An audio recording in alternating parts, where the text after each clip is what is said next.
First of all brain active ಆಗಿರ್ಬೇಕು ಅಂತಂದ್ರೆ ಅದಕ್ಕೆ ಸರಿಯಾದ ಪೋಷಣೆ ಬೇಕೇ ಬೇಕು. ಆ ಪೌಷ್ಟಿಕಾಂಶ ಬೇಕಾಗಿರೋದೇನೆ ನಮಗೆ ತಗೊಳ್ಳೋಂಥ ಆಹಾರದಿಂದ.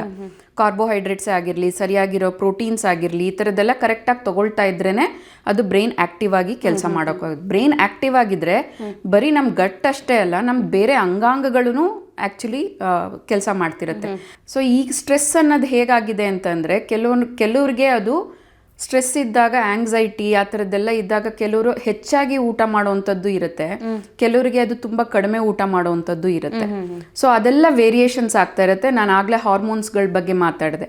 ಈ ಸೆರೋಟೋನಿನ್ ಆಗಿರ್ಬೋದು, ಡೋಪಮಿನ್ ಆಗಿರ್ಬೋದು, ಇಲ್ಲ ಬೇರೆ ಥರದ್ದು ತುಂಬಾ ಹಾರ್ಮೋನ್ಸ್ಗಳಿದೆ ಗಟ್ಗೆ ಬ್ರೈನ್ಗೆ ಕನೆಕ್ಟ್ ಆಗಿರುವಂಥದ್ದು.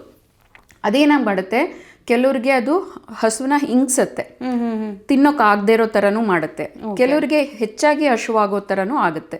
So it all depends on individuals. ಸ್ಟ್ರೆಸ್ಸಲ್ಲಿರೋರು ಎಲ್ಲರೂ ದಪ್ಪ ಆಗ್ತಾರೆ ಅಂತಲೂ ಹೇಳೋಕ್ಕಾಗಲ್ಲ, ಸ್ಟ್ರೆಸ್ಸಲ್ಲಿರೋರು ಎಲ್ಲರೂ ಸಣ್ಣ ಆಗ್ತಾರೆ ಅಂತಲೂ ಹೇಳೋದಕ್ಕಾಗಲ್ಲ. So it all depends on individuals. But ಆ ಟೈಮ್ನಲ್ಲಿ ಏನು ಮಾಡಬೇಕಂತಂದರೆ ಕರೆಕ್ಟಾಗಿ ಪೌಷ್ಟಿಕ ಆಗಿರೋಂಥ ಆಹಾರಗಳನ್ನ ಕರೆಕ್ಟಾಗಿ ಪ್ರಮಾಣದಲ್ಲಿ ತೊಗೊಂಡ್ರೇ ಅದು ಒಂದು ಸ್ವಲ್ಪ ಬ್ಯಾಲೆನ್ಸ್ಡ್ ಆಗುತ್ತೆ.